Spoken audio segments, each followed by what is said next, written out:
CH in their face, let them know I'ma do that blue and gold up. Make them haters throw up. Throw that blue and gold up.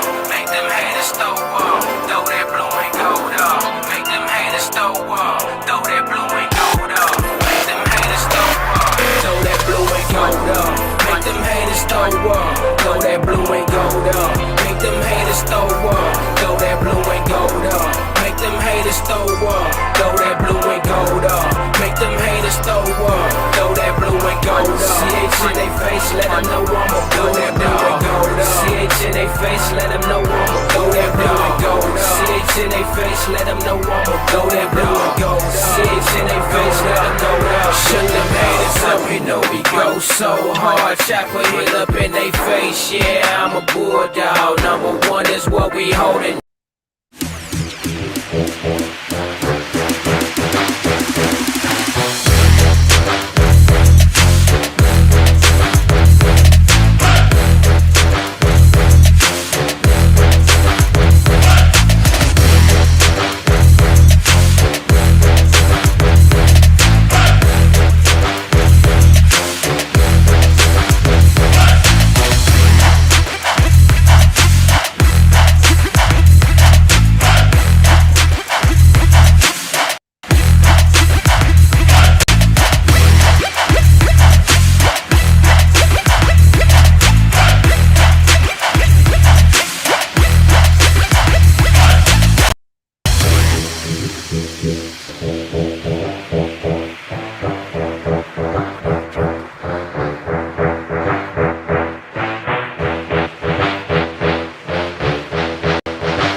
Good evening, Bulldog Sports Network. It's your BSN founder, Brett Swinney here, alongside Corey Marshall for tonight's weekly wrap-up here on the Bulldog Sports Network. How's it going, Corey? What's going on? It's going back here good. again. Yeah, we're back here again. Where? Yeah. Had a couple of good games last night. And on that topic, we covered a couple of girls' games, and we have a special guest tonight. He is the web designer, the man behind TXHSGBB, otherwise known as the girls' high school basketball website, Mr. Nick Alvarado. And he joins us. Nick, welcome to the show. Thank you guys for having me. Oh, you're welcome. Yeah, thanks for coming on. So, Nick, for those that don't know about your website at all, tell us about it. Yeah, so txhsgbb.com was founded in 2013. Funny story, it wasn't really a basketball website. It was more of a all sports for one county. And then as it started growing, started figuring out, all sports is kind of pretty ambitious. So started in 2015, just made that decision of, I just need to cut just one focus on one sport, and I feel like girls basketball at that time didn't really have a voice, really no magazine either. So I just felt like girls basketball really was something that needs to get it out there, and especially in Texas, we're just a gold mine of talent, and just that is just awaiting to get discovered by so many college coaches. Awesome. Also, just kind of give them about your site. Give them a breakdown of what you see, the free content side versus. I know you have a like a premier or premium tier, and what the difference is there and what they get for that. So, yeah, the free side, the freemium side is what I like to call it, is the part where you're just your basic stuff, your scoreboard standings, your basic content that is really, really there for everyone to view, basically.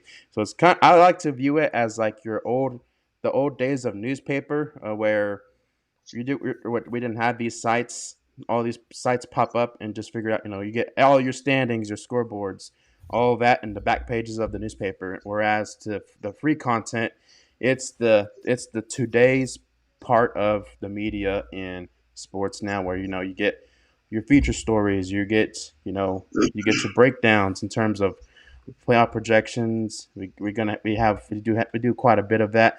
It was pretty difficult to do. We're still in that COVID realm, I would say, we Everybody still had a lot of cancellations and we still had a lot of postponements and movements, where when last year it was a mess where you had games every single day except for Sunday. So trying to find standings was a scramble. So this year, it wasn't really much of a scramble this year, thank God. But next year, we'll hopefully get a whole lot more and content on the paid side. When it comes to playoff projections. Everyone likes to do that. Bracketology for many fans who like to call it that at times too. And then of course, the big games, highlight some big games across the state when it comes to non-district things, big tournaments too over the course of non-district weekends as well. I know tournaments clash with football at times, but there were some pretty good tournaments. If you're a hoop head anywhere in the state, of course, East Texas, where y'all are at, Tenna Hall is a really big one over there. Yeah. Brownsboro, the greatest Texas shootout, also. So those are definitely some big time statewide tournaments on our radar for sure. Awesome. So, how many about the subscribers you have to your the page? So I'm just curious of how that works. Yeah. What kind of numbers are you looking at? So at the last count, which was around last week, I had almost about 475. About to reach the 500 mark. So Okay. we're about to reach Okay. a pretty good milestone when it comes to subscribers. So definitely, I haven't really thought about it as much as a big deal, but That's a pretty big yeah, that's it's a like pretty a big pretty big deal. Yeah, it's a pretty good one. Yeah, I like your site. I haven't jumped on the subscribe to just because we haven't covered a lot of the girls stuff this year, but I do venture on there to look around and check out scores and such. So I was just kind of curious of how that worked. That's Yeah. because there's a couple different models you can do. You can do the hey, here's all your free stuff, and then you've got that extra tier, which is good for those girls basketball junkies, like you said. I mean, the ones that really dig in, that want that extra content. That's great that you're able to offer that. Now, do you have anybody helping you?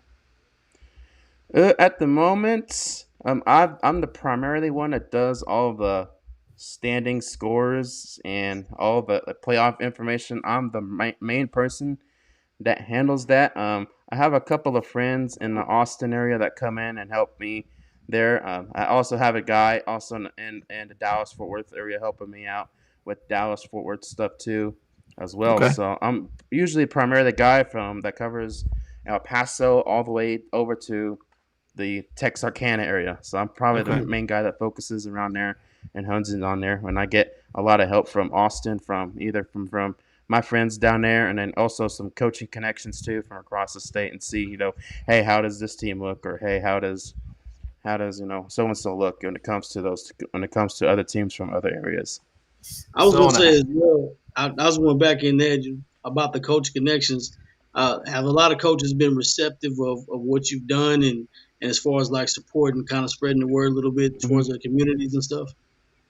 Oh yeah, I've been getting a whole lot of support from coaches, state championship coaches. I know Coach the Lombards up in Canyon, and Coach Donnie Ott over in Cedar Park. He loves this stuff as well, and then a lot of area Houston areas as well. I got a lot of support from Houston too, and then East Texas is kind of a little bit hit and miss when it comes to small towns, but that's an area I look to hone in, and I have a tournament I in next year when it comes to that kind of thing. Hopefully in the near future, within the next year or two, I will try to make an appearance over in East Texas. Well, maybe we can help you out with some coverage here in East Texas. I mean, we're here, and we go ahead, Corey. What you got? I was going to say there's a building tournament. It's been going on for the past 10 years. I know UT Tyler's hosting it. It used to be at TK Gorman. I can't recall the name now. But you probably would know about that one too. It's like a classic. It used to be kind of like a Burger King classic. Is it like the Macy's Centervert Classic or something? I think. Yeah. That's kind of been growing and kind of building steam too. And it's got a lot of tap schools, a lot of local schools there, and they've been growing quite. It's not as big as the East Texas Shootout or the Tenna Hall Classic, the Christmas Classic, but it's growing here in Tyler for sure. Since there's not a predominant one in Tyler, that's kind of taken over. And it's been going on for 10 years now. So I feel like the girls. I know the boys have a Wagstaff Turret Classic, I think, over in Yeah, we Tyler, mentioned that a and lot. I'm hoping the girls get something similar to the Wagstaff in the future. Yeah, I think that's the tournament that the UT Tyler was what they're trying to give the girls option as far as because you've got the two colleges. Okay. Well, you got Texas College too, and you got what's the other little one? UT and TJC. Yeah, so you've got the two big ones right there, and so those are two hosts, and so that's good spots to have a tournament. So hopefully it'll continue to grow.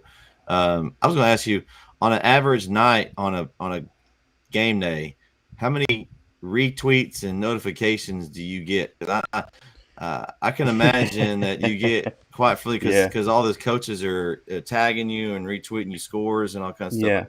What do you think you have an idea?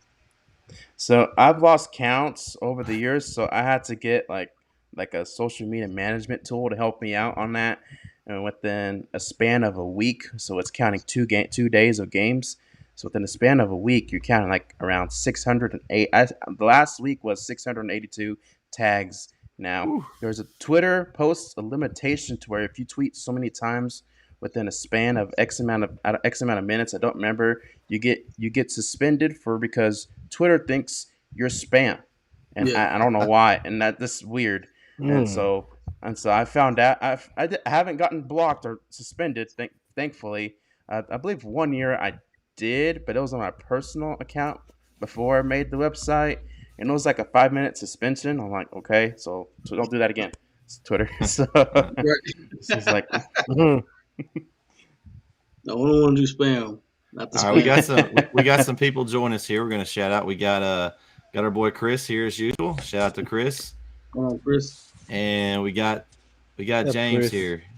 James, you got any questions for Nick? James' daughter plays on the varsity basketball team in Chapel Hill. Girls team that lost last night. Vince, you got anything for Nick before we kind of dive into some games and some stuff around the area? I kind of just joined, so I don't know what all y'all may have asked already. I'm sure y'all probably hit a lot. Well, go for it because there may be somebody that's tuned in that wasn't here either. So,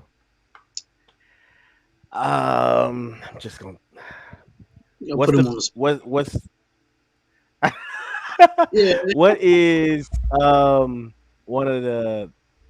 was one of the best games you covered so far? Ooh, so I have been to quite a bit so far this year, but the best one, I would probably have to say is Duncanville Cedar Park in Austin in the Austin Bowie tournament. So that game was pretty good. I will say Duncanville did not impress me at that time. They did not play really great. They turned the ball over quite a bit. But Cedar Park, though, I believe Cedar Park is the real deal when it comes to the season so far. I bet you see that. James giving you a hard time. Yeah, I see it. James, man, he always on me. He always on me. James, okay. James, Alexia played great last night, by the way, James. She had a great spurt there and got him back in in the third quarter. I thought she played a great game. I feel like she should have been more of the offense, me personally thinking, because she really got them going. So, well, we can talk about the games we covered last night, Nick. First game we had was at 6 o'clock. We had North Lamar Bullard. Pretty good matchup. We got to see Bullard play, or I did. Y'all might have caught the game. I don't know if y'all got to catch it. We caught the tail end of it. I covered the game. Chapel Hill Bullard good matchup for the second quarter. Yeah. Well, and I think Bullard got off to a slow start. They didn't shoot as well as they did against Chapel Hill in the seeding game. They did catch fire a little bit in the second, but it looked like that just North Lamar just had a little too much. Have you got to see either one of those teams, Nick, or any at all? I have seen North Lamar through highlights. I would say that whenever they faced Gilmer, I believe that North Lamar, I think, is pretty solid. I think, and I think 15-4A, that whole district, I think, it is a little bit tougher than what people seemed on paper, because Gilmer, I think, is not a bad team. They've been inside the top 15 and 20 in our poll, the TXHS GVB poll. North Lamar has been in and out of the top 25 too, but as well. So North Lamar I think is pretty good. And then Bullard I know quite a bit about from head coach Barry Gill, who went to move on to 1A Huckabee there as well. So Bullard is usually a traditionally strong team also.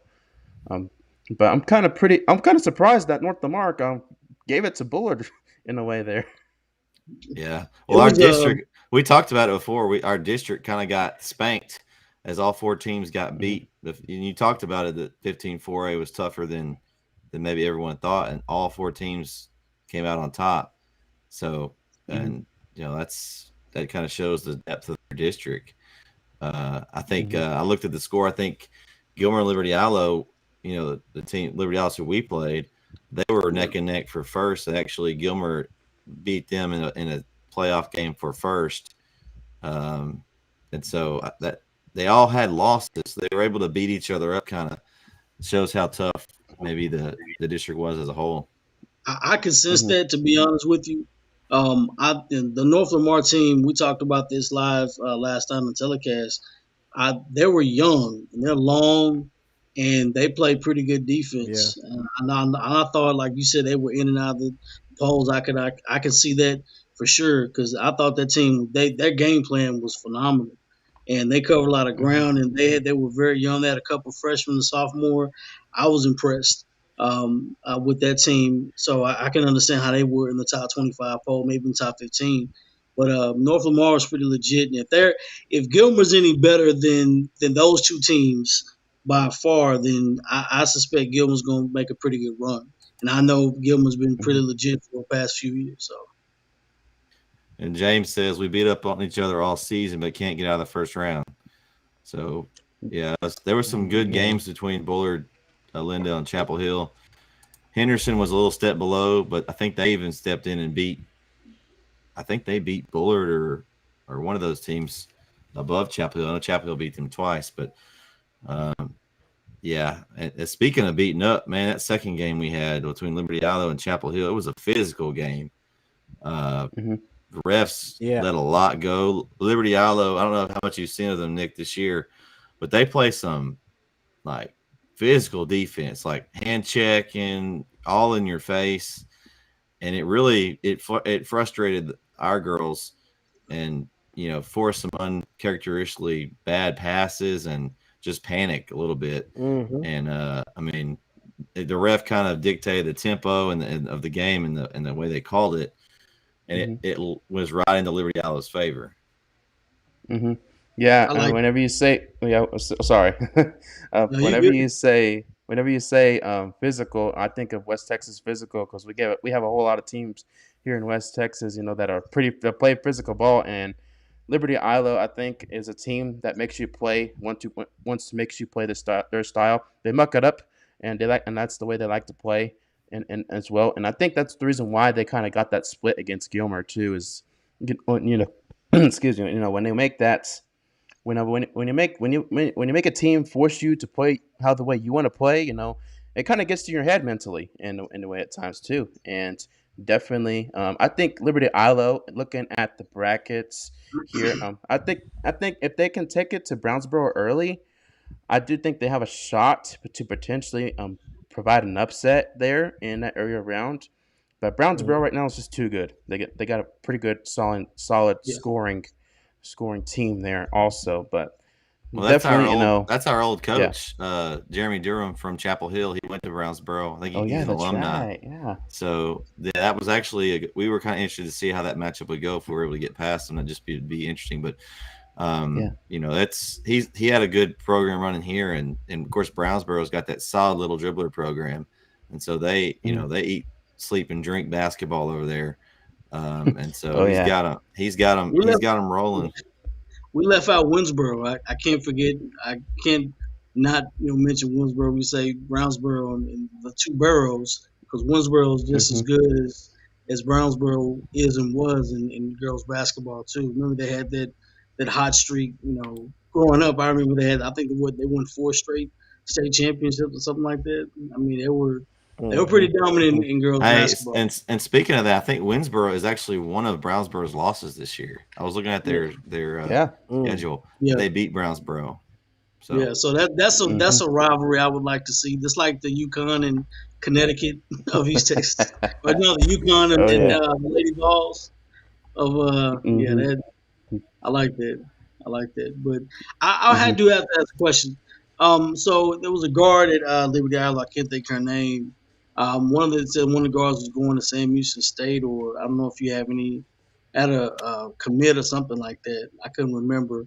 Yeah, I think it's the block girl, the one that ate us up for like. Yeah, she had like 20 something. Yeah, it was. Yeah. She had over 25 points. I didn't count it up. It was a lot. And actually, the other player that I thought was going to be a challenge for us got removed from the team. I think it was Montgomery was her last name. She was the other person I saw in highlights that she was a very phenomenal player, and she didn't even play last night. I believe she was removed from the team for discipline or something. Wow. Yeah. So, I mean, they didn't show any signs of slowing down. So they didn't even have their best. They didn't have their best people on the floor. Is what you? They were missing one of them. Yeah. They were missing one of their best. Because I think before the game, I said, watch for 23 and 0. Well, 0 was. That's right. Yeah, and then she wasn't there. Yeah. But 23, I think, was a good call there. she had a great night. Yeah. But they played good ball. They did. I wish our girls would have won, but they played good ball, and they did a good job defensively, which very much frustrated Chapel Hill. So, I mean, it's my brand of basketball. You got to be physical on defense, baby. You do. James thinks they're going to get past Brownsboro. So it's a very good possibility. Like I said, if they're able to, force their style on Brownsboro, it's very possible. Nick? After the first round that came through, what are some of your biggest upsets that you saw? So, I've been warning people a whole lot about this upset, and this is in Region 4 and 3A. Karn City beat Columbus. Columbus entering the playoffs was 33-0. Now, a lot of people did talk about their schedule, strength of schedule, and fair point to that. But overall, District 27, I think that's District 27 3A was pretty brutal because it was I believe it was a two-way tie for first between Lytle and Poth, which finished, I believe, 12-2, if I'm correct, and then Poth, or actually not Poth, Cotulla finished third, and then Karn City finished fourth. Karn City was inside the top 25 throughout the whole entire season, so definitely, I don't think it was an upset, but a lot of people across the state are calling it upsets also as well. So I could see that potentially happening there. But other than that, no, it was pretty ho-hum. I was kind of surprised by how straightforward the first two days were when it comes to playoffs. You usually get an upset here and there. But also Cattle Mills in 4 Region 2. They kind of survived a scare against Mudbank.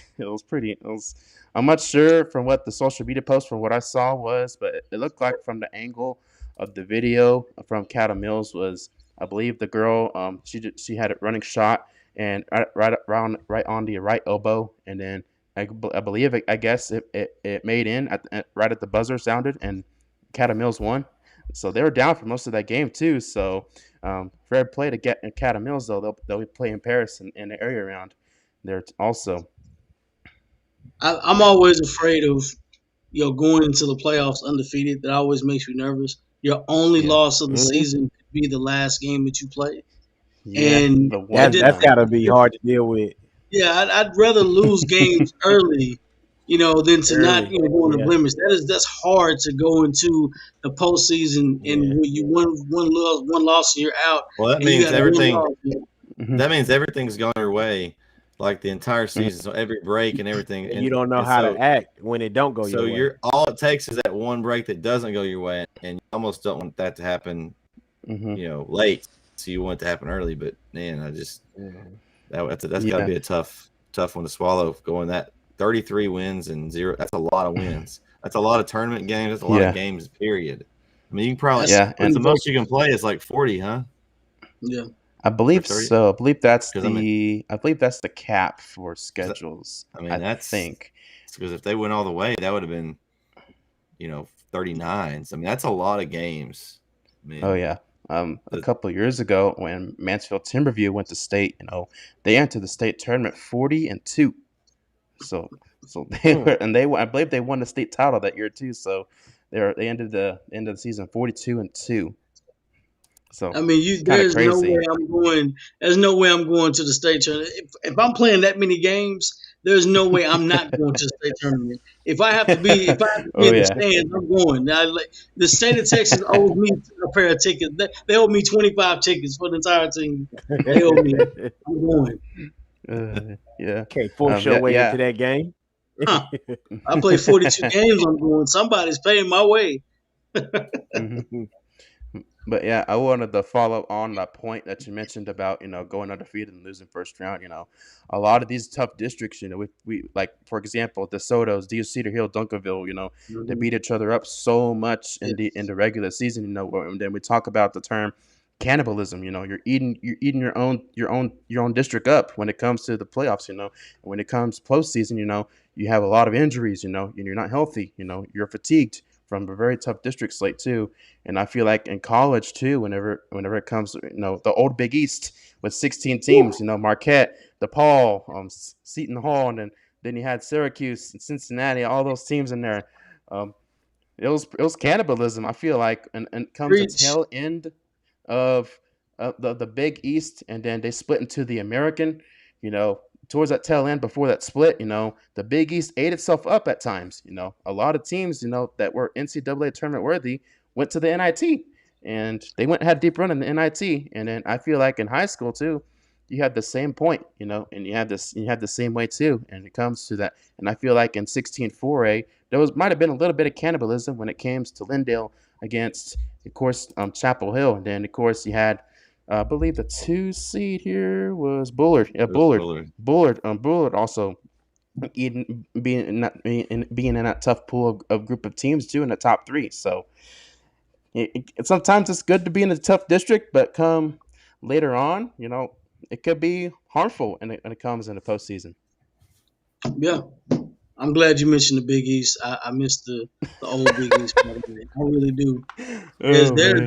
There's nothing like the Big East tournament. Out of all, there's the Big East tournament, then there's the NCAA tournament. That's the best tournament to watch. It's all at Madison Square Garden, and it's always going to be, double overtime, triple overtime. You got UConn, Syracuse. You got some team that doesn't even supposed to be there all the time. Yet that 1 year Georgetown was like mid-pack, and they came in and got to the NCAA tournament. Like you never know what happens in the Big East tournament, but that's neither here nor there, but that was a good reference there. I like that.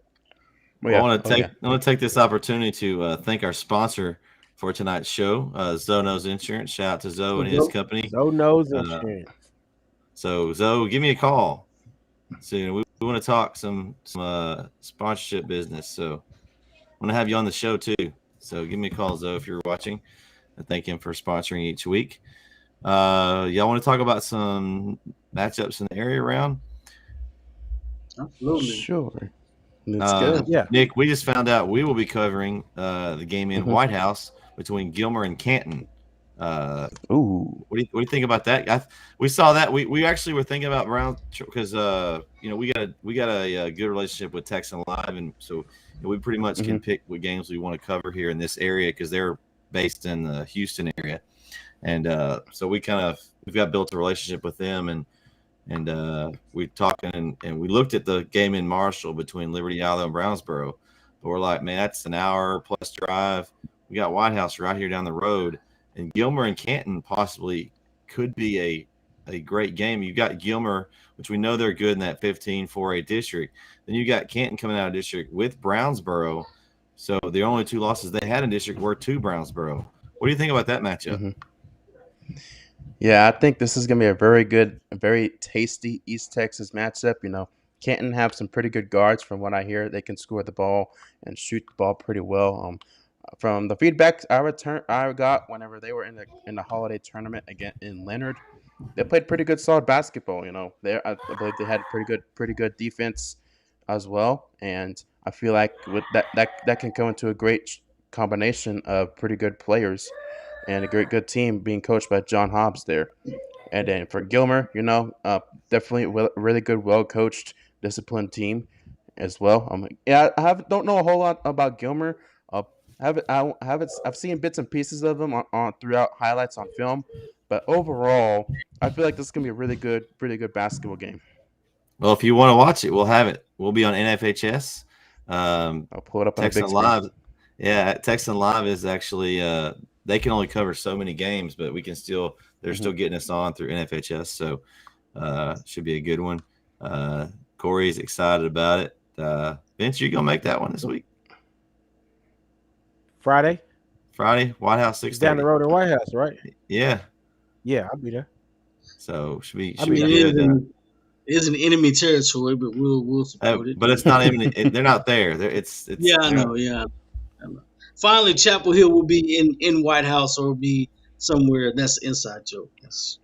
Yeah. We'll be so if you don't know, we're all Chapel Hill grads, Nick. So we have White House Chapel Hill is kind of it's not as big a rivalry. Now, our girls did beat White House this year, and White House girls actually won their first playoff game in some time. I don't know what the date was on it, but I did see that they won. They were a pretty good team, but I think of the games that we saw Chapel Hill play this year, that was one of the better games that we played, an overall game against White House. I don't know if it was just the intensity of the rivalry and they just stepped it up into high gear, but we played a really solid game.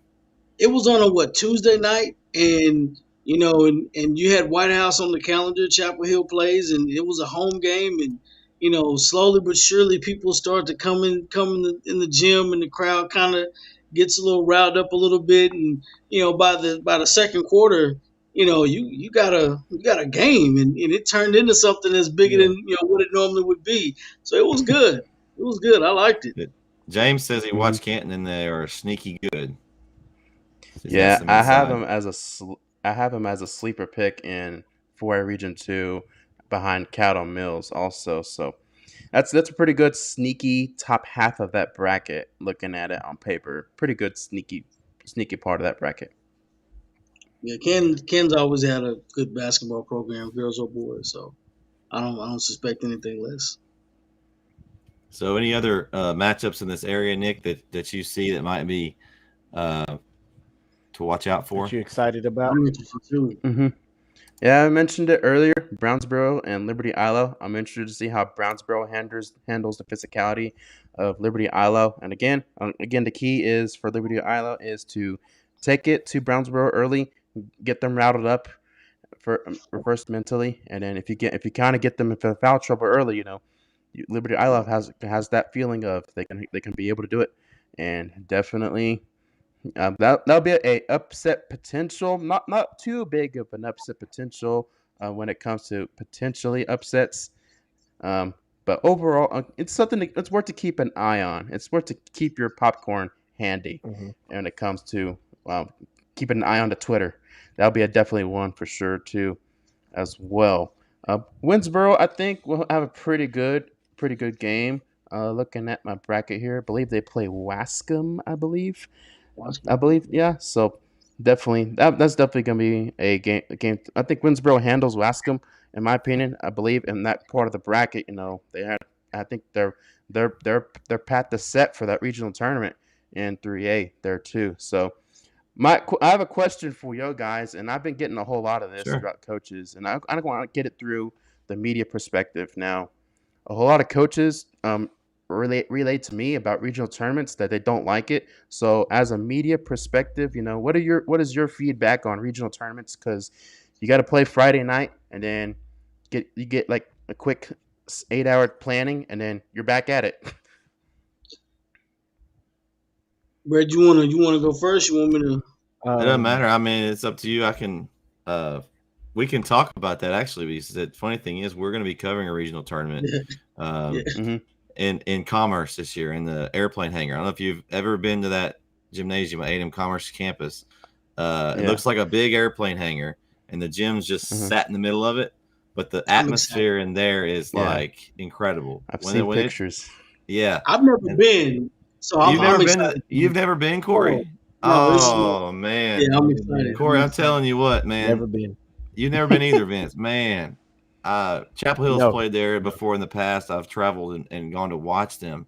But to be able to call a game in that place is going to be an awesome, exciting event. We just got the word that they want us to cover the regional tournament there. They really want the boys and girls. I don't know if we'll be able to swing both. We're definitely doing the boys. We're going to try to see if we can swing the girls. I don't know. But, man, the atmosphere in that it's just like an open air, and and either team does anything, it just erupts. It's the sound in it is incredible.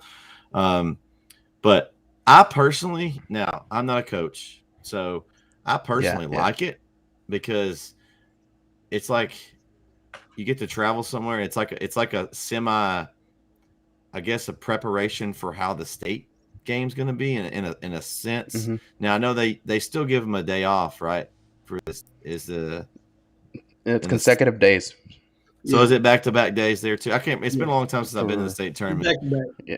For state, it's a day break. It is a day. Okay, so it's similar to it. It kind of gets you ready for that state atmosphere. It's a bigger, usually a bigger gym, bigger facility. You know, it just kind of preps them for what's next. And so I personally like it, especially because it's cool because you can just travel to one and go. You know, you stay one night or you drive back and forth, but you can catch 3 really good games within a 2-day span. I believe the Commerce one's usually a 6 and 8 o'clock and Friday night, and then maybe like a noon or so championship of the region. So basically, you go down, you stay. For me, I'm probably just going to crash there to find a room or something. It's a 2-hour drive. By the time you drive, 2 hours back, and then it's going to turn around and drive 2 more. You might as well just grab a Motel 6 or something. But I like it. They will. I personally like the format myself. I don't know about you guys, but I personally like it. I guess I'm gonna put my coaching hat on. If I was in that position, the competitive side of me loved it because you're ready to play. You always want to see your guys compete. And I can understand the prep side as far as you don't have enough time to scout your next opponent. You have to immediately win, and then after that, forget that game and go right to the next game. And if you're lucky, you don't play first, you play second, so you can actually watch both teams. So you can actually scout a little bit, and then when you scout a little bit, that's fine. You can do that.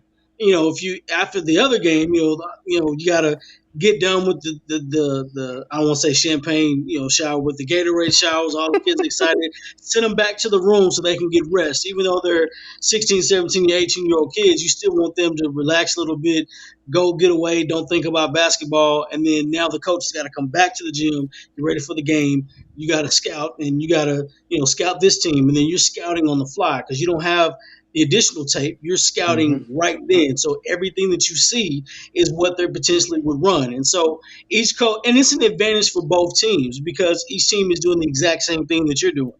They're scouting on the fly. So you really have to be inept to the changes that they would make, potential rosters. And, you may want to call somebody that hey, what did you guys do against this team? Use your coaching buddies on the line, and you won't get any sleep, because you're worried about, the adjustments that we may make, what they may make, what they potentially would do. And then you're hoping that your team is also focused. Hey, guys, get rest, go to sleep. Don't stay up, get off the phone. And you got to worry about Twitter and Facebook and Xbox and, and TikTok and everything else. There's a multitude of things that you would have to do in a 24-hour time frame. The good news is it's only 24 hours. So it's not that times 10. But it is – the positive thing it is, though, it's just like that in college. Conference tournaments are the exact same way. You travel to a site, and if you win, you play the next day. And if you win, you play the next day after that. And I was a part of that when we played. At the time, we actually had to play at home, and then we went to the actual site, and we had to play the championship game there. But I can understand them being there, but it's a supreme focus. and it's one of those things where the competitive side of me, I would like to just go out there and prep, compete, and move forward. But you got to worry about kids being kids. That's a part of the coaching staff that you really want to talk about. Go over film, watch tape. You're not going to get any sleep. Probably going to be hyped on caffeine. 5-hour engine shot. Everything's got to be the best as it can be at that point, since you have the less turnaround. So I can understand them not liking it, but the competitive side of me, I'm a basketball nerd. Y'all know I would absolutely love it. That's something that's fun for me. So you think people don't like it? You see James's comment, Corey, there? Yeah. Yeah, I saw it. Yeah, I got a little cousin that goes there, so I'm gonna reach out to her when I go. Sweet. All right, Vince, what you think? I mean, I like the spirit of competition, so I don't understand why anybody wouldn't like it. Especially when it comes to basketball. Like, basketball is just one of the sports where you just go play. Like, it can be taxing, but the more you play, the better you get. And there's y'all in basketball, you just play so many games. I just don't. It ain't like football where you got to actually. You play that one game and you need the next 6 days to rest up, to heal up, So I don't get why anybody wouldn't like it. I love strategy. All these are strategy. The only thing you would worry about. And like Corey said, like, you don't want to go first, which makes total sense. I wouldn't want to go. I want to sit back. Man, I don't even. I want to sit back as far as I can to kind of watch everybody, before I play. And like Corey said, do some scouting. That helps you prepare. I mean, that's the only prep you really get, right? With all of these schools. So I like I said, it sounds like a great idea to me. I love it. Phone a friend. You want to phone a friend, a coach that that's played them before, saw him.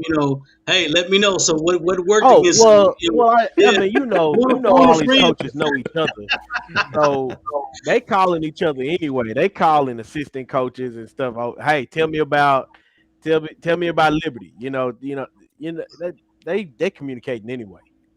Yeah, and this, to be honest with you, and this is a true story. So we, of course, my Sam Houston days, we played. I can't remember a team we played, but it was right on. We had, I think it was like a back-to-back game. They went and we played a game and we won, right?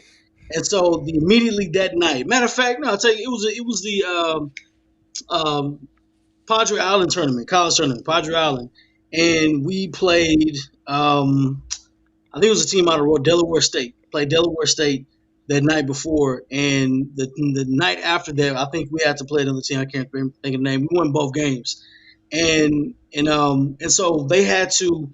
The night that game we won. The next game we had to play. Immediately after we won, we go out and coach didn't even go out with us. They was focused on scouting the next opponent. We had team dinner, everybody sitting down chilling, eating blah blah blah, and then hey, curfew's at 8. Hey, go be in your room. Hey, I need you to be in your room. Lights out at 10. Me being a manager, I'm going by knocking everybody's door. Don't answer the knock. I'm still got to walk in anyway. Hey, everybody's in the room. Okay, good. Everybody's in the room. Okay, good. But that's the sort of thing that you want to do, but you're prepping. What is coach doing? They got a TV. They got notepads. They got, faxes at the time. This is a long time ago. You got faxes. They're sending faxes back and forth. It's a nonstop thing. And at the same time, you're building a scouting report just to put together in less than 24 hours. They didn't go to sleep at 3 o'clock in the morning, maybe 4. They may not have went to sleep at all. At the college level, it's that intense. It's probably a little bit dialed down in high school, depending on the severity of the opponent who you're facing. But I don't know, man. I'm geeked out about that. That to me is the fun part. You have to go out and you have to, you got to watch it with your eyes. And you got to match everything on paper, and you got to build your scouting report, and you have to follow through. And then on top of that, I don't know if they have a shoot around or not the next day. If they do, that's even better. Some teams they know somebody that would go to another gym. Hey, can we go to your gym and do a shoot around real quick? They don't practice at the facility. They go to an offsite gym to shoot around and get a shoot around in. And during the shoot around, they're going over nothing but they do nothing but game prep stuff. Yeah, they call it shoot around, but it is a scouting report, 30 minutes. We've practiced hours and hours of practice. I don't want you to do anything but focus on the scouting report. When we get to the gym, that's when you're putting up shots. I just want to take you away from the hotel, take you away from people, talk about the scouting report, get back on the bus, go to the gym, and now we're shooting. That's it. It's weird, but you gotta have it organized and focused, man. It's weird, but I like it. I don't know. I would like it. Mm-hmm. Yeah. I totally get that. You got anything else for us, Nick? Off the top of my head, no, I don't at the moment. No. I do have a question for you. Pretty good stuff. I do have a question. Okay. Would you, as far as doing this, and you've been doing this since 2013, what would be the next step for you in your website and your magazine and everything? What would be the next step? Have you decided? Have you gone to cover collegiate sports, JUCO, maybe Division II, Division III, or what is the next step in doing this for? So, I feel like the next step would be making this a full-time job. Now, it's a pretty big leap, because we're right here, and full-time job is way up here. So it's a big leap. In order for that to do that, we need quite a little bit more subscribers, I would say. And plus, I have covered D2 on the side a bit to see how that is. I've been covering because I'm a small college geek when it comes to that kind of stuff. So I'm always involved in like the Lone Star Conference. Well, then you're right up our alley. Then UT Tyler just joined the Lone Star Conference. Oh yeah, I was glad when that happened because we got all these Lone Star conferences now joining, all these teams joining. So because I was keeping up with it, but prior to UT Tyler, all of the St. Edwards and all the teams joined in before it was like a 3-division basketball league now. So so I always keep up with our local team here, LCU. They're just there's like 5 minutes from me from where I'm at right now. I always keep up with West Texas A&M. I went to West Texas A&M, and I still keep up with them. I know they have quite a bit of the staff following me on Twitter from WT, not so much LCU. So I kind of hold that against LCU at times. So definitely that's a cool thing there. UTVB also, I always keep up with a lot of the local Texas colleges as well, and also keeping up with Tech and Baylor right now. They're playing right now also. So yes, I'm pretty sure we're probably binge watching somewhere. It's like hang on. So yeah, and then of course what about them Longhorns? No. I hate to say this, but outside of basketball, I watch Texas A&M. So. Spoiler alert. You're talking to 3 diehard Longhorn fans. Wow. I did not see that coming at all. So me and my girlfriend we've been watching Texas A&M games every game also. So we got a Facebook question here. I'm not sure who it is. Must be in the community page because it's no user, but someone's asking me boys playoff picture and it can be cleared. Boys playoff picture. We will have the game on Texan Live. We haven't made that announcement, or it'll be coming out here in the coming days. We'll have the web link just like the girls, but the game will be on Texan Live. They'll be playing in Pittsburgh. We'll be going right back to the same gym we were this past Tuesday at 7:00. And they'll be playing Liberty Aloe. Same exact matchup as the girls. So boys looking to try to get a little revenge for the girls. Is Deuce going to be cleared? I don't think so. He was still been on crutches. It's some sort of knee injury. And I'm saying he's probably not going to be back. Now I don't know that for a fact, but I'm fairly certain he's probably done for the year. I don't think he's taking a chance on injuring that with his football games coming up here next year. So I don't know exactly the how bad it is. I know he was, like I said, he was on crutches in the hallway, and that's about all I know on that. I'm not sure who's asking that, but whoever's asking, that's all I know. I know Demetrius Brisbane has been cleared. He's played the last couple. Coach Johnson's moved up, I believe, at least one player off the freshman team. I believe Trevor Brooks of the freshman team has been moved up to play varsity. I'm not sure if anybody else is, but that's kind of we haven't got to the boys yet, but that's a good question. We'll talk about them here shortly. And Nick's welcome to stay on and talk with us about the boys, or he can scoot off if he wants to. We'll let him decide that. I want to finish watching this Baylor Tech game. It's close. It's getting good. It really is. Well, speaking of that, we have a chance to go to a premiere. I don't know if you've seen the Ode to Baylor little mini series that's coming out, Nick.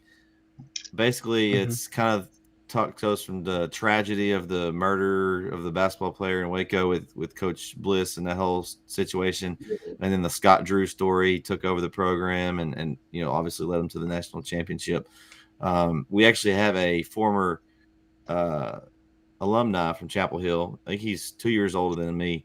He reached out to us a few days ago, and he has invited us to be his guest on they're going to premiere it in Tyler and then I think 2 other places, but we're going to be able to attend that. And so that's going to be a cool thing. We're actually going to have him on and talk to him about that. So keep an eye on that. That's a pretty cool piece. Yes. There's a clip up.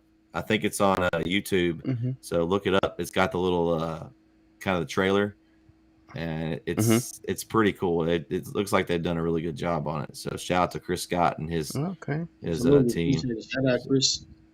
So doing some good work. I thought that was cool. He actually, I guess he listens to our show and to our broadcast, and wanted us to be his guest. So kind of a cool thing. Speaking of that, Nick, I have a question for you. Have you ever thought about doing a commercial or any kind of advertisement for your site? Yeah, we're trying to get that off the ground. Really, it's been slow process, really, but I've been trying to do my best to focus more on that advertising and marketing part of during this off season. Of course, we're always open to sponsorship on the website at any time. Please let me know, and we can give you the proper paperwork through email, and that way you can send it back to us as well. So I know we're around state tournament time. We usually open the 2022-23 spots for our website also, because I know the funny thing is, we're already talking new districts already, and it's just already gonna be crazy during the off season as well. So do you ever trade off advertisement, Nick? Yeah, at times, Yeah, we always talk that. about that. Trades. Because we'd love to advertise you. You could advertise us. Be a good partnership there, because like I said, we've got a pretty good following here in the East Texas area, looking to maybe grow that. So we can talk about that, because that's easy. I mean, with our broadcast and stuff, we can easily throw a commercial on for you, and we try to get you some because like I said, I've just, this year is really the first time I've been to your site. I knew Hoop Insiders is, everybody thinks that's the basketball site, and I just started watching the tweets, and I'm like, hey, what's this other site for the girls? And so I got to see it. It's really cool that you're doing that for the girls. Want to make sure that they get covered too.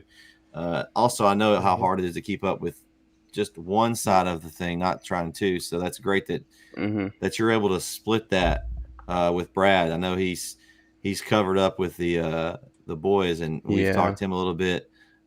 He gets a lot of people that tweet him the girl stuff, and he sends them your way. I got to talk to him the other night, and we're going to have him on next week and talk about the boys playoffs.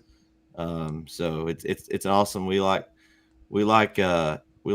doing some networking, and so we're glad that you came on tonight, and we really appreciate what you're doing for the girls basketball programs. Absolutely. Yes, sir. Absolutely. Yeah. So we're gonna talk boys. You want to stay and talk boys? Or it's up to you. Yeah, I would love to. I don't know a whole lot about East Texas boys. I'm sorry, guys. So Hey, yeah, that's okay. we're You can just chime yeah. in when you want to. You're our guest, so whatever you want to chime in, not you Okay, can, okay. or you can just listen to us argue back and forth. I mean, some people like to. I'll Yeah. probably getting some area pairings for girls, so I'll be definitely be listening though. That's hey, we got a couple for you. I don't know if you had those pairings or not, but we got those couple. Yeah, we have quite a bit already, so I'm just trying to get some stragglers. Oh, there's some fighting words right there with James. James, come on I, now. It's hey, time to go, James. It's time to go, yeah, James. like, yeah, It's time to go. you can't You've disrespect had Texas you've like that, had man. too You much can't to do that. drink. You've had too much to drink. It's time for you. It's time to go.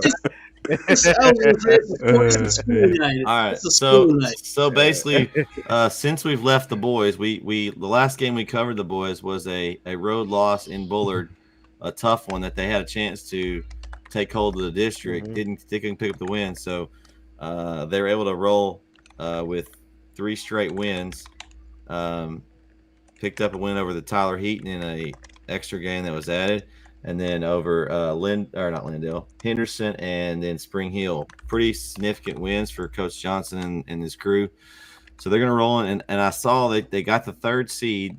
I did talk to them about it, and they were content with flipping or taking 3rd. They weren't going to play the game off at this point. And so I don't know which one they did end up doing, but they ended up with a 3rd seed, and so they'll be playing Liberty Islo like we just talked about, 7 p.m. Monday night in Pittsburgh. Hopefully, all the Bulldog fans out there can make it. If you're not able to get there, we will have the game on Texan Line. The link will be on our website, bulldogsportsnetwork.com, and so we'll have that link posted. So anybody looked at Liberty Islo yet? Have y'all? I mean, I know it was kind of just announced. Corey, you raising your hand. What you thinking? It's almost a mirror opponent. They're exactly like us. But I'm gonna say this. You know, I am about this stuff.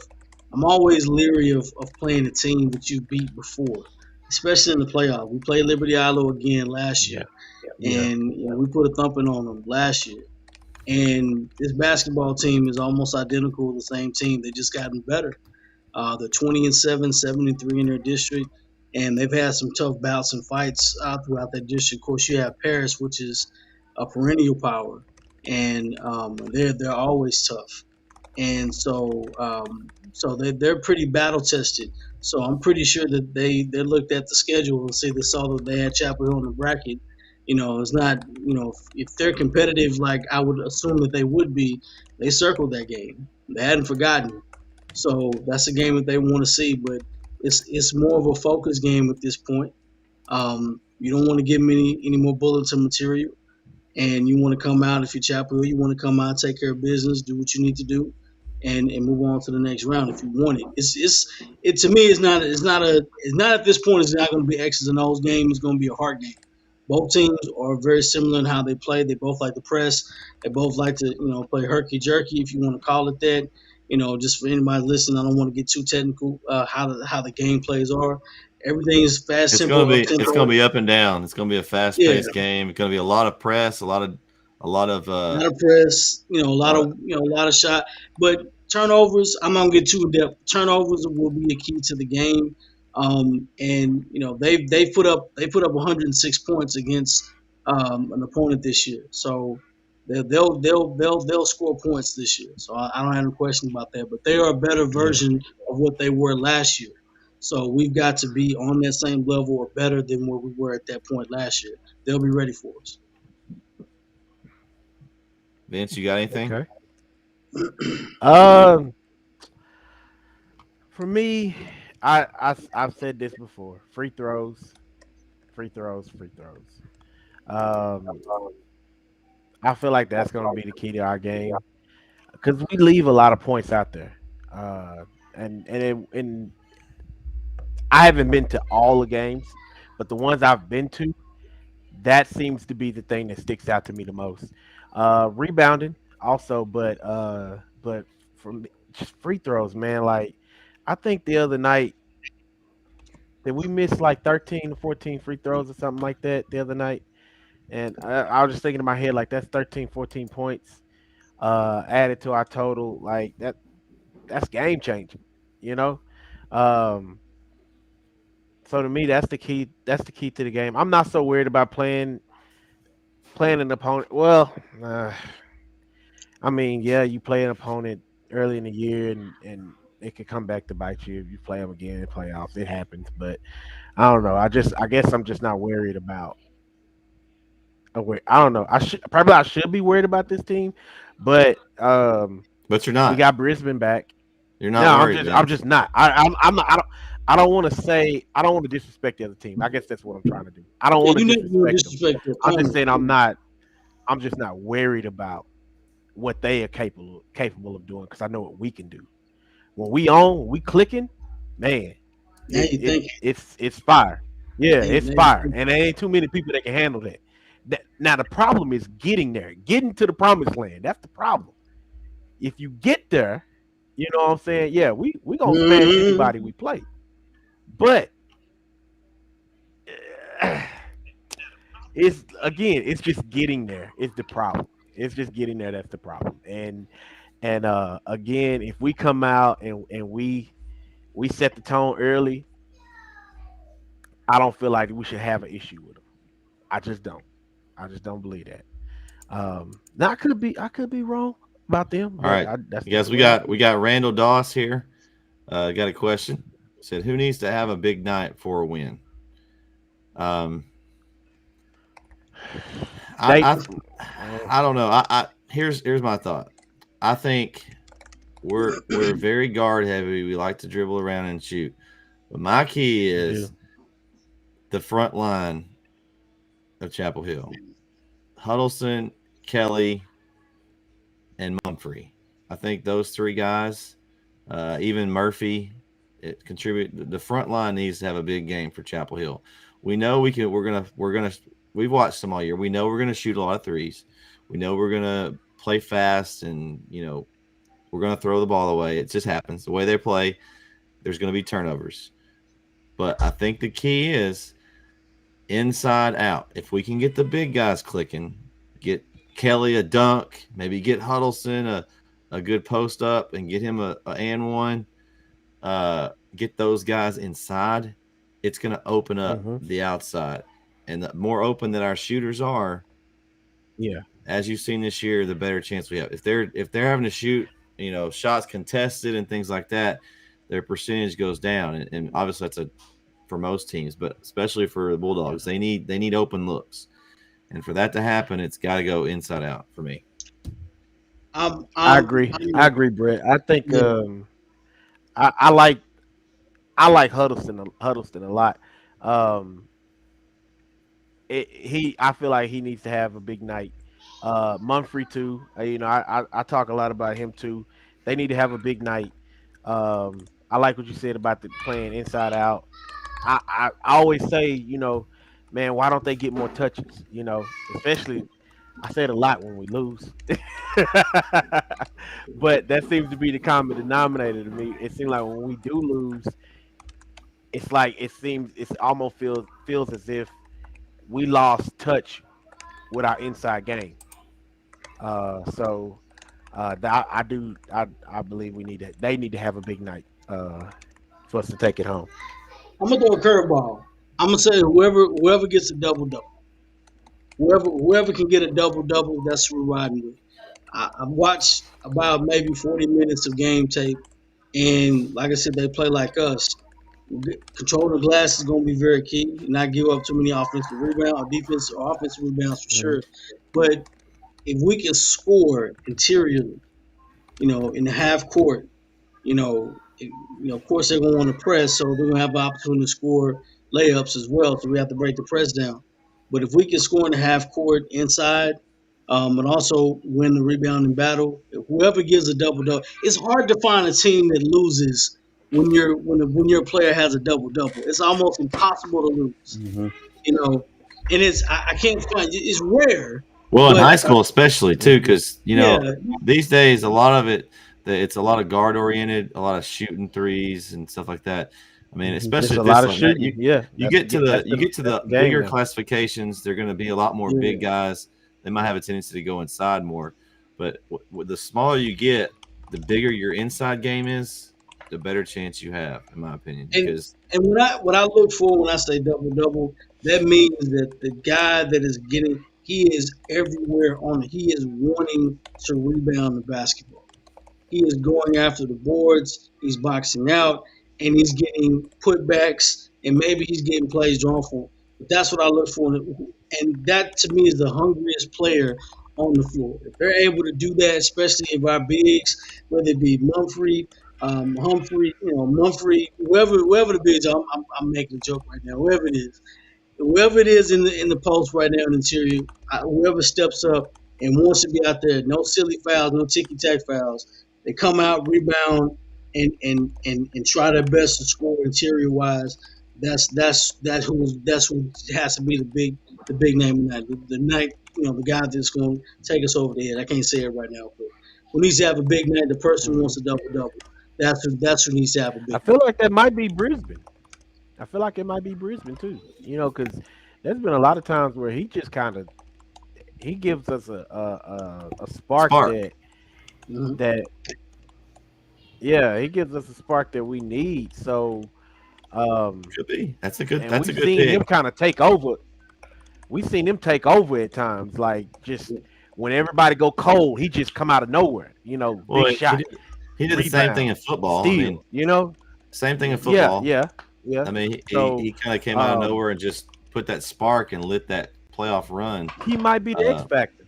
He might be the X factor. And I don't know how much you follow football, Nick, but our team went to the semifinals this season.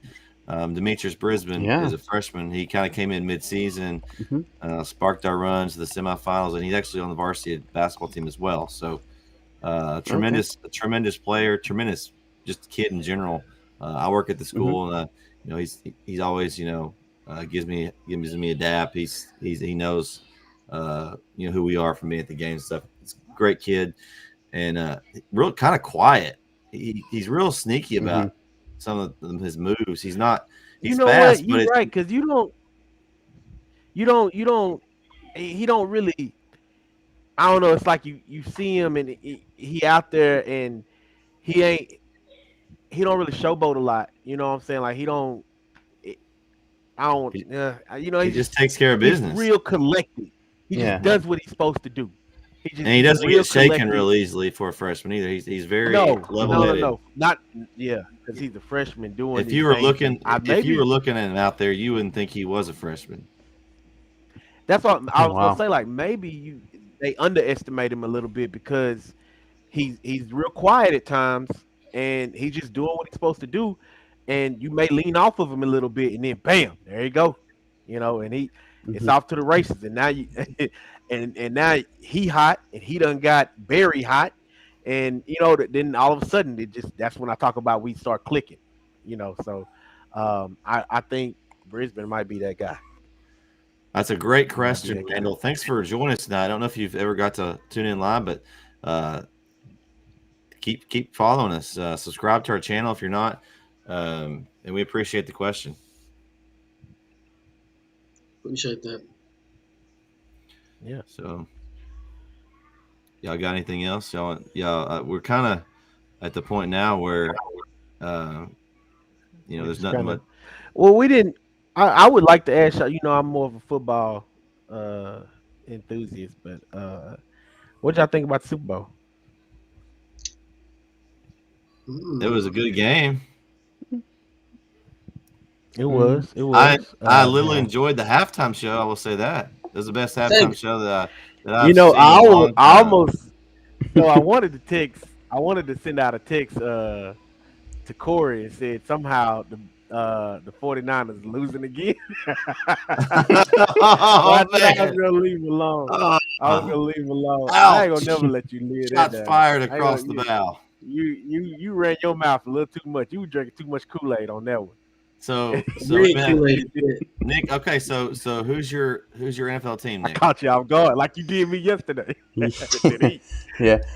I'm not an NFL guy. I usually watch from time to time. I watch the Super Bowl also. but if I always watch the Eagles every time. The Eagles. So every time Ooh. I ever watch them. Oh, So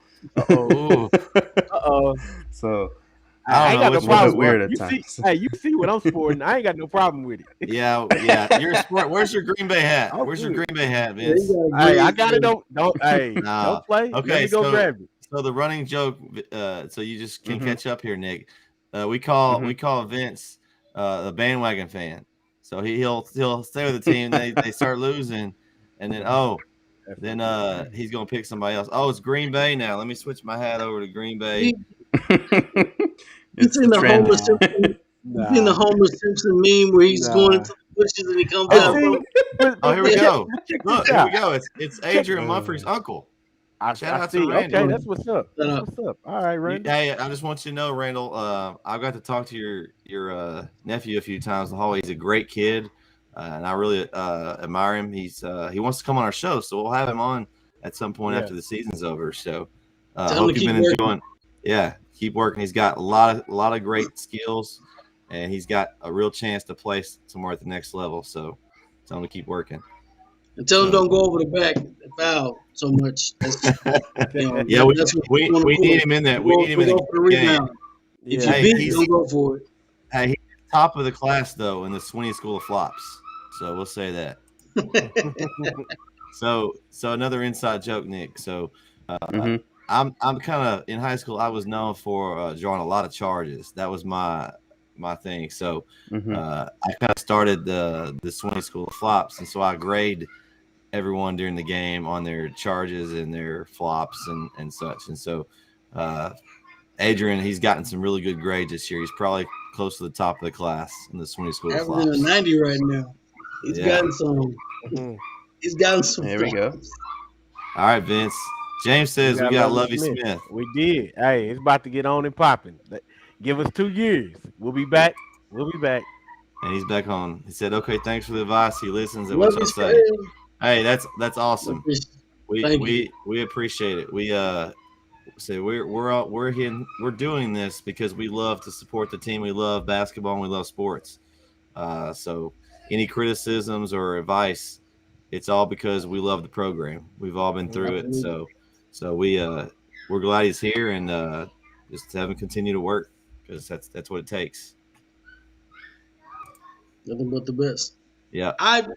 So my personal effect about the Super Bowl, just to answer Vince's question, since you want to throw the 49ers out there that way. And hold on, just to be clear, Nick, I'm not the only one here that follows 2 teams.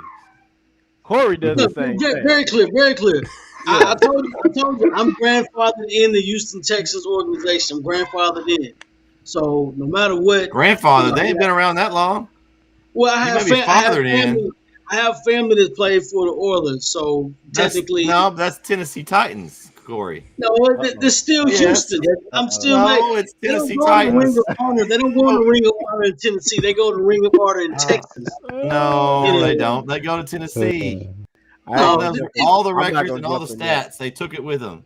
Yeah, I'm not. Yeah, where they planted the flag back in Texas. So anyway, what I'm saying is this. What I'm saying, I thought that Joe Burr or Joe whoever, I thought they were going to actually pull it out. But I like the Super Bowl. It was good. It was exciting. Super Bowl halftime show was, I'm just gonna make a joke. I don't think the NFL knew exactly what they were getting themselves into with the halftime show, but I loved it.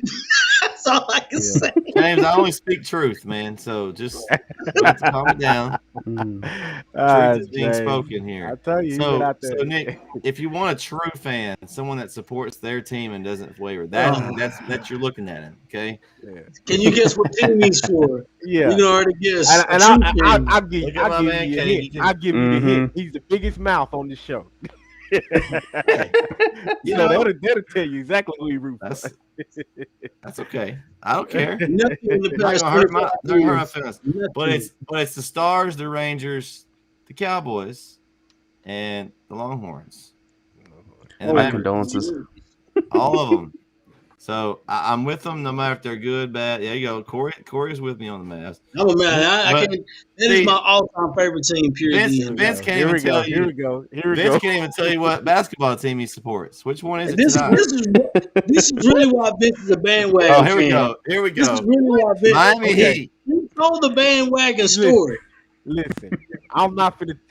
I can't go into it. It's too long. But I'm gonna make it Because you have to explain it. That's too bad. No. I mean, how do you? I grew up a Phoenix Miami? Suns fan. You grew up in Miami? I did. Oh, I grew up a Phoenix Suns fan. Again, I've said this a million times. I got into college basketball, learned about Dwayne Wade, and I followed him all the way here. when he cheated the Mavs for the 06 championship. I started watching them, and I just naturally became a fan because of Dwayne Wade, and I never left them alongside with Phoenix. Now, again, I don't brag about neither of these teams. You don't really hear me talk about them. Because they're not good. Nobody wants to claim a team that's not good. I wouldn't say he's not good. What are you talking about, man? He know that he's good. Can you name a player on the Heat, Vince? What? Why wouldn't I not be able to name a player on the Heat? Okay, who's on the Heat? I don't even know who's on the Heat. I can't. Who he played for? Who he played for? Who played for? Dwayne Wade? I'm just saying, that was a joke. Who he played for? Wade's retired. You got to think of somebody else. Name two players for the Miami Heat. Two. Tyler Hero and Tyler Hero. He's struggling. He's struggling. No, Jimmy Butler. Okay.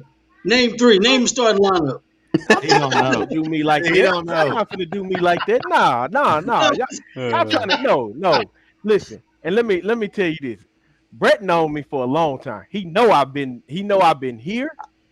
I know where you've been, Mr. LeBron. And I will say this. I did follow the Mavs for a while. I got a little bit upset. You're proving our point, Vince. No. You just proved our point. You just said I did follow the Mavs. You follow this team. I like this team. Oh, let me turn over like this team. Oh, this team's winning. I'm gonna go with them.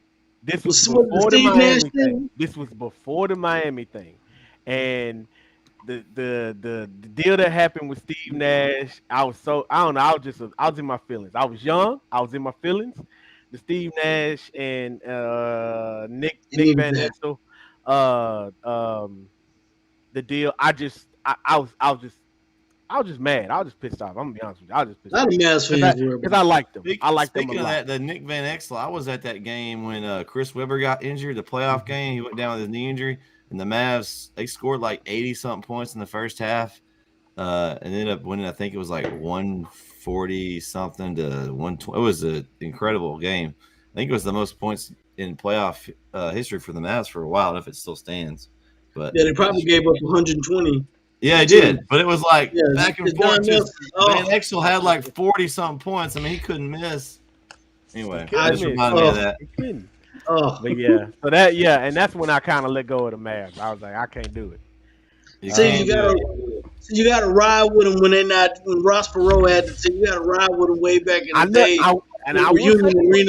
There was a period where I wanted to go back, but when I learned the whole rules of sports, where you can't just go back to a team and say, "All right, I'm with y'all again," I just let it be what it was. But you still do it. You still do it though. No, how? I never. So which team is yours? Phoenix or Miami? See, you don't know. Who said I had to have one? Gosh. I gotta have one. In basketball, you can only have one. Football is basketball. You only have one. You only have one team. Yeah. So why not in football? Because football is different. You got a lot of players. Do you have a basketball team, Nick? I usually watch it because if I think of basketball, like in the professional, I think of okay, I gotta dissect this game. I have like I gotta go to work mentality. So I have a story. So growing up, I always watched North Carolina, and this was when Tyler Hansborough. Oh no! That's when Tyler Hansborough was playing. Coach K, Coach K, man, North Carolina. What's wrong with North Carolina now? Transition. Kind of down here. Hubert Davis transition here. So I always kept up with North Carolina, and actually I was hardcore. I did the scorebook and everything. If I missed something, I always rewind it and like just figure out who got the basket. Okay, assist. Okay, wrote it down on a little scorebook. So then always played the NCAA basketball games whenever they came out, and I'm hoping they come out with another one, and with outside of the football one that's coming out pretty soon too. So I don't. Well, now I they don't can so, actually can they put yeah. their names on the rosters hope and stuff not. now with the new So rules? I believe Yeah. that if you get like an NIL like agreed upon, you can. But there's like I'm not sure how the financial situation works when it comes to those things too. That's gonna But make it like interesting. yeah, yeah, I mean, I and hadn't really also thought of about course that. like the universities, yeah, Best college of course. basketball game for best college basketball game for this system. Mine was College Hoops 2008. I don't know about anybody else. 2K8, let's go, yes. Yeah, so that the I love top that. College Hoops 2K8 was those you could go coach mode, or franchise mode, or legacy mode. I'm sorry. You can pick whatever school you wanted to go to. You could recruit. It was phenomenal. I love that game. Did That you was go my to favorite Texas? game. Did you go to Texas, Corey? Yeah. Actually, no. Oh, Corey. Listen. So the coach and I created for myself. I got a job offer somewhere else, and I could pick any job I wanted to. Actually, I did. I went to, I can't remember what school I went to afterwards, but I'd won like so many games at one of these schools, and then I went on to somewhere else. This was what? That was 2008. That was 14 years ago. I can't remember what I did then. But it was fun. Yeah, I play that game off and on. I'm currently do like a career building thing. So I started out in year one. I started out in Hofstra, and year two I am at Northern Iowa, and then so I'm trying to build up programs and resumes. So it's kind of like a career building thing on the game. It's fun. It's fun, man. Oh yeah, it's pretty addicting. But it's a lot of work you put in. Once you get it good, you'll get like the recruiting pitches, and you can go to different spots on the globe, and it kind of, man, it is awesome. It's awesome. Oh yeah. I never had MySpace. Yeah, you did. I never had MySpace. Man, I like everybody in my back when you could pick your music and you made someone listen to your music on there. That was pretty cool. Honestly, I never set up a MySpace account. I was too still remember the days where you had your top 8. You had your top 8 people. If somebody didn't get in your top 8, boy, that would be ticked off. There will be fights in the hallway. Yeah, like you bumped me from your top 8, man. What happened? Boy. And then you bump somebody down, and that makes them mad. That was. I still remember growing up. I still remember growing up. I always hear kids in high school. This was like in my junior high days. Always go to athletics, and I always hear kids like, "Well, why'd you kick me off the top 8? You made me mad yesterday." Like, oh my gosh. MySpace. Oh man, life was simple. Life was simple. You only had MySpace. I used MySpace to find music. I was a big music hunter back then. So it was a pirate. Yeah. Y'all got anything else? Anything else we want to ask Nick before we close it down?